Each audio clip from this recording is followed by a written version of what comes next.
ओम श्री महागणाधिपत समेत भवानी माता समेत शंकर स्वामिने नमः। सभी मित्रों को नमस्कार। मैं आपका सनातन स्वामी। आज का विषय है भगवान के द्वारा किया गया कार्यों के पीछे रहस्य हमेशा छुपा रहता है, उसको हम लोग ग्रहण करना चाहिए। मैं आज दो उदाहरण देता हूँ। इसके पहले ये कहना आवश्यक है करके मानव लोग जो भी काम करते हैं उसको कार्य, कृत्य, चेष्टा, कर्म ऐसे है ना शब्दों से बताया जाता है और मानवों के द्वारा किया गया हर कर्म को कर्म फल होता है। परंतु भगवान के द्वारा किया गया कर्म को जो है वो कर्म चेष्टा वगैरह नहीं बोलते हैं, लीला बोलते हैं। लीला को कर्मफल नहीं होता, उसमें एक संदेश निक्षिप्त रहता है ना। हम सब लोग जो है ना उस निक्षिप्त संदेश को जो है ग्रहण करना चाहिए। उदाहरण के लिए मैं दो शिवलीला के बारे में आज बताऊंगा। आप सब जानते हैं, आप सब विदित हैं, कोई नया तो है ही नहीं। पहला ये है कि शिव जी ने कामदेव को भस्म कर दिया। आप जानते हैं संक्षिप्त रूप में जब आदिशक्ति माँ पहले अवतार में सती देवी के रूप में आया, अवमानित किया गया दक्ष वाटिका में अपनी पिताजी के द्वारा और शिवनिंदा भी सुनी, तब माँ ने जो है अपने आप को दग्ध करा दिया और देह त्याग कर लिया। फिर उसके बाद जो है शिवजी ने ये दक्ष यज्ञ का विनाश करके माँ सती का बॉडी को लेके घूम रहे थे। फिर वो बॉडी का टुकड़े जहाँ जहाँ गिरा शक्तिपीठ बन गया। उसके बाद जो है ना उस समय में एक राक्षस तारकासुर जो है ऐसे वर मांगा कि शिव को अभी पत्नी नहीं है, यही समय है करके शिववीर्य संजात कोई पुत्र होता था उसी का हाथ में मरूंगा करके वो वरदान मांगा ब्रह्मा जी से। तो माँ जगदम्बा जो है दोबारा पार्वती के रूप में जो है पर्वतराज पुत्री बनकर वहाँ जन्म लिया है, अब कन्या बन गई है। उसी हिमालय प्रांत में शिवजी तपस्या करते वक्त जो है ये माँ पार्वती जो है वहाँ सपर्या कर रहे थे शिवजी के लिए। उन दोनों में प्रणय है, लव है जगाने के लिए सारी देवी देवता मन्मथ यानी कामदेव को प्रेरित किया, जल्दी जाओ, इतने साल बीत रहे हैं, एक दूसरों को तरफ देख ही नहीं रहे हैं, उन लोगों को बीच में प्रणय होना है, उसके बाद परिणय भी होना है, उसके बाद शिवपुत्र का उदय होना है, उसके हाथों में यह तारकासुर का वध होना है करके। जब ये मन्मथ यानी कामदेव जो है पहले दो बाण ध्यान में रहा शिवजी के ऊपर चलाया तो शिवजी का ध्यान भंग हुआ।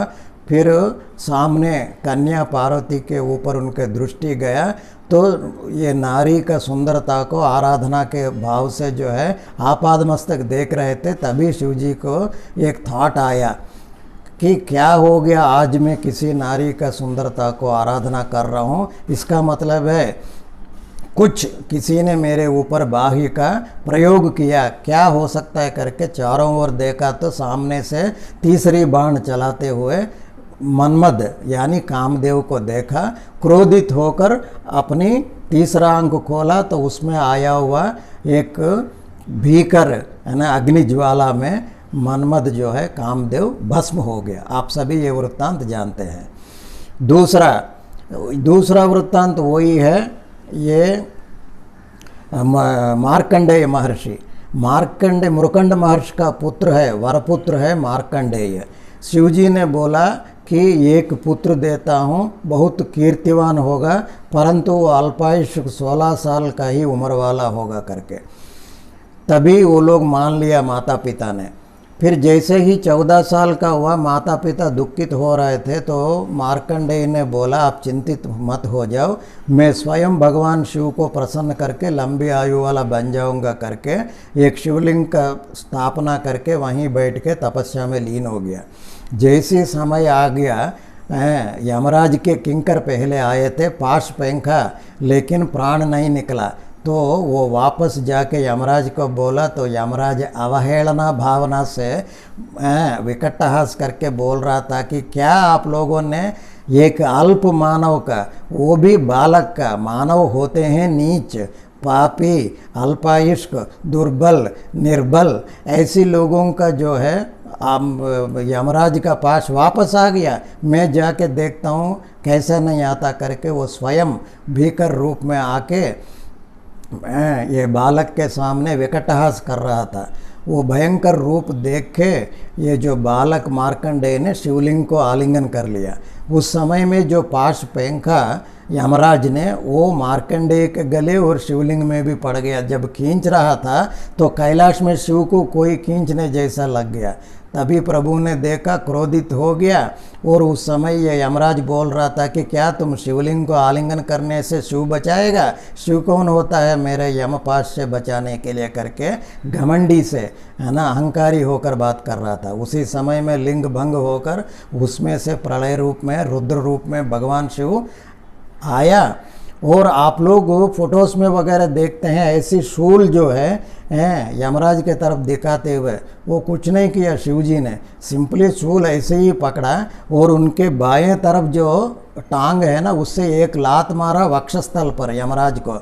उसी से, क्योंकि ये तो शक्ति का स्थान है ना लेफ्ट साइड शिव जी का, तो मिलियन टन वजन गिरने जैसा होकर यमराज का ही मृत्यु हो गया।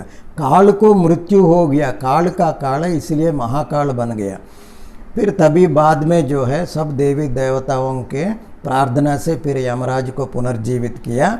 मार्कंडेय को बोला तुम मृत्यु से पार हो गए, अब मृत्यु तुम्हें छुएगा नहीं, तुम अमर रहोगे, 16 साल के वर्ष में बालक जैसा ही रहोगे करके। ये दो वृत्तांत आप सभी जो है सुपरिचित हैं, इसमें कोई नई बात नहीं है। ये दोनों शिव की लीलाओं के पीछे क्या रहस्य है? शिव जी या शिव भक्त दोनों भिन्न नहीं है, अभिन्न है, दोनों एक ही है। इसलिए शिव को देखें या शिव भक्त को देखें, उस तरफ कामदेव भी डरता है, इस तरफ यमराज भी डरता है। इसीलिए अगर शिव भक्त जो है, अगर सच्चे शिव भक्त को दूसरा अगर जन्म भी अगर लेना भी पड़े तो कोई प्राणी दूसरे शरीर को धारण करना है, जन्म लेना है, तो उसको होने वाले माता पिता के ऊपर कामदेव का प्रभाव होना चाहिए, है ना। मैथुन से ही ना तो प्राणी का उत्पत्ति होता है। लेकिन ये शिव भक्त के कहानी सुनते हुए कामदेव आना ही बंद कर देता है, ताकि इसको जन्म देने के लिए कोई माता पिता पर कामदेव का आवेश नहीं होता है। अगर शिव भक्त जो है दोबारा अपना शरीर त्याग करके फिर दोबारा जन्म लेना है तो यमराज का रोल तो होना भी चाहिए ना उसको ले जाने के लिए। शिव भक्त के पास यमराज आने के ही डरते हैं। इसलिए शंकराचार्य जो है एक श्लोक में शिवानंद लहरी में ऐसे बोलते हैं, वक्षस्थाड़न शंकया विचलितो वैवस्वतो निर्जराः कोटिरोज्ज्वल रत्नदीपकलिका नीराजनम कुर्वते। मतलब जो भी शिव भक्त के देखते हुए ही तुम जो है अपनी वक्षस्थल पर दोबारा ताड़न करोगे करके वो डरता रहेगा, कांपता रहेगा यमराज हमेशा करके वर्णन कर रहे हैं। तो शिव भक्त के बारे में जन्म लेने के लिए अगला मन्मथ नहीं आएगा, शिव भक्त के बारे में अगले जन्म के लिए मृत्यु दिलाने के लिए यमराज नहीं आएगा। इसका मतलब है ना मृत्यु है ना जन्म है। हम लोग मोक्ष पद बोलते हैं, इसका अर्थ क्या है? मतलब जन्म और मृत्यु का चक्र से जो है अलग हो जाना, मुक्त हो जाना, बाहर रह जाना, वही तो मोक्ष है ना। तो इसके ये संदेश है कि जो भी शिव जी का शरण में जाएंगे ना उसको दोबारा जन्मने का अवसर प्राप्त होगा, ना दोबारा मृत्यु में जाने का अवसर प्राप्त होगा। इसका मतलब ये है कि अपने आप जो है मोक्ष मार्ग में चल पड़ेगा। तो जो भी मोक्ष साधना के लिए भगवान शिव का शरण लेना जो है अत्यावश्यक है। यही तो संदेश है ना। जो भी शिव भक्त है उनके पास ना कामदेव आएगा ना यमराज आएगा। चलिए सभी जो है इस पॉइंट को ध्यान में रखते हुए भगवान शिव के शरण में जाइए। आप सबको मंगल हो, शुभ हो। स्वस्ति। ओम नमः शिवाय।